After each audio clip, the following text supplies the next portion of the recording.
All right, so Steve, first, just you got a great story here. The background, it's a great American story between what happened at Lordstown and what's happening now. So why don't you tell us? Lordstown Motors, the company that once aimed to revolutionize the electric truck market with its endurance EV, is now on the brink of complete and utter failure. Today, we're going to walk through how this company, which was once worth almost $5.5 billion just 3 years ago, is now warning that without additional funding, they will be forced to declare bankruptcy. Let's start this story off in the small town of Lordstown, Ohio. With a population of only 3,300, it's one of those places with a single elementary and high school. But this town used to have quite the economic engine. The village housed a massive 6 million square foot production facility where General Motors used to build cars. And in the 1990s, the plant employed north of 10,000 people. Throughout the 2010s, General Motors built the Chevrolet Cruze at the plant, which at one point was one of their best-selling vehicles.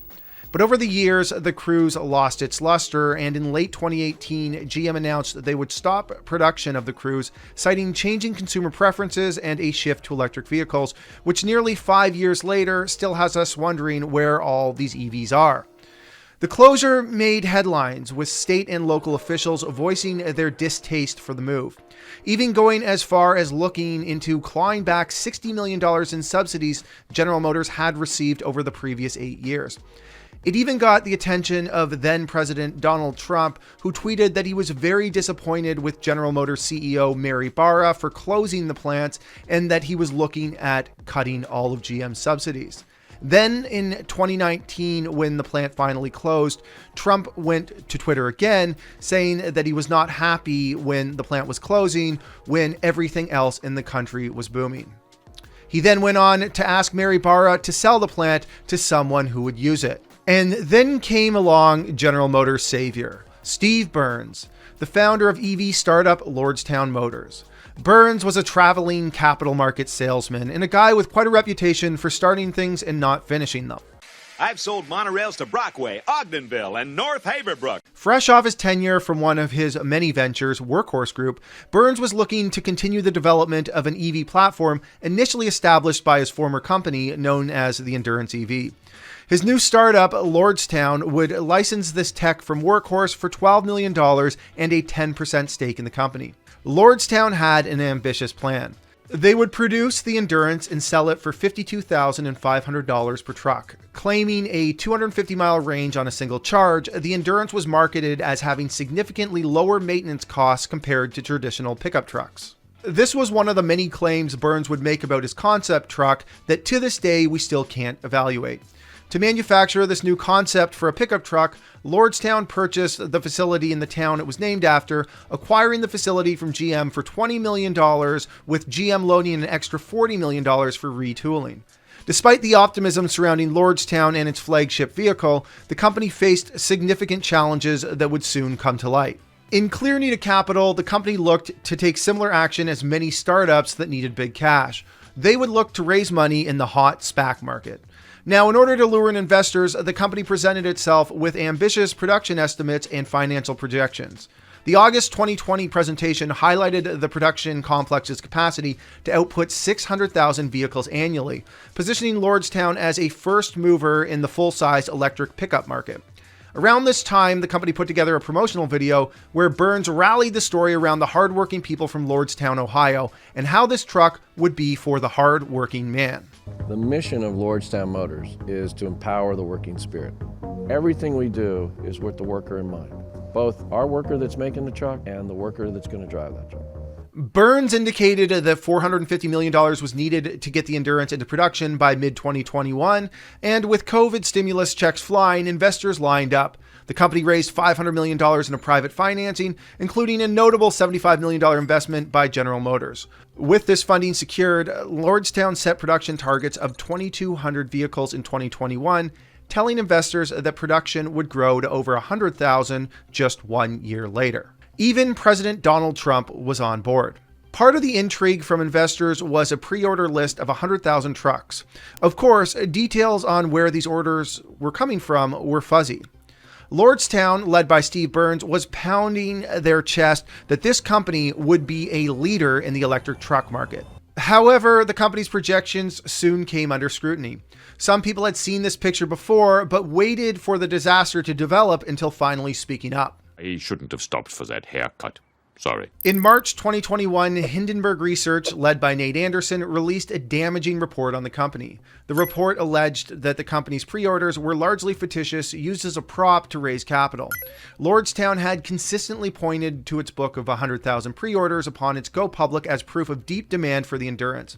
However, Hindenburg's investigation revealed that some of these orders came from non-existent or non-committal customers.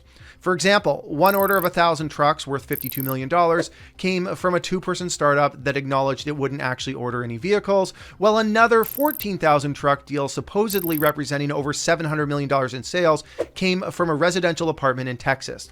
The report also claimed that Lordstown Motors had paid a consulting group, Climb to Glory, to generate pre-orders. The consulting firm received $50 per pre-order, which was effectively paying people to sign non-binding letters of intent, which didn't even require a deposit. Toilet paper.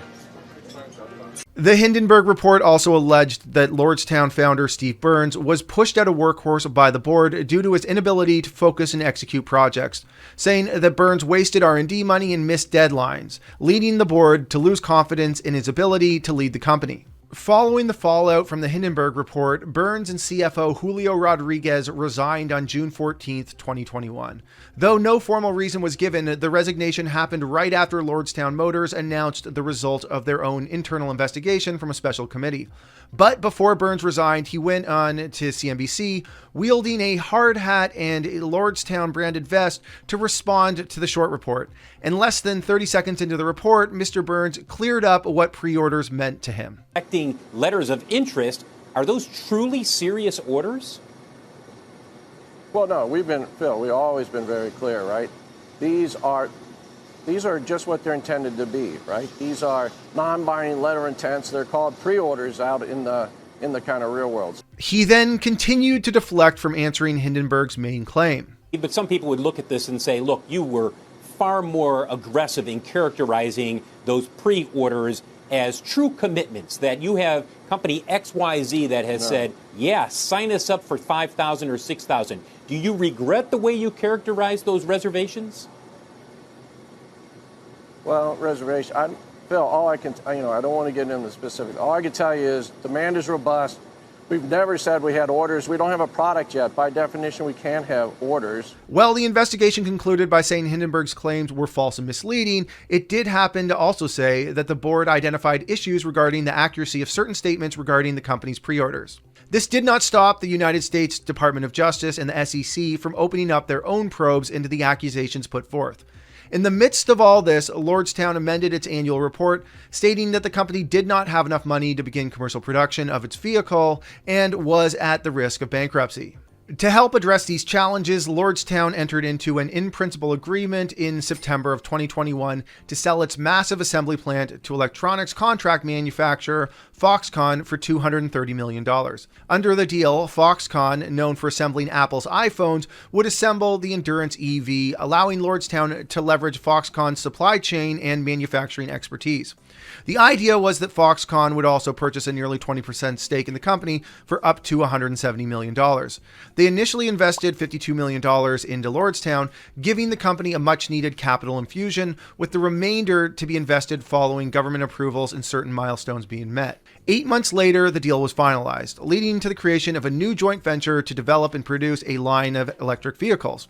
Despite these developments, Lordstown continued to face production delays and financial challenges, admitting in August they would need to raise substantially more capital to produce their initial goal of 500 vehicles. But the problems didn't stop there. In early 2023, the company halted production and shipments of the Endurance electric trucks to address quality issues.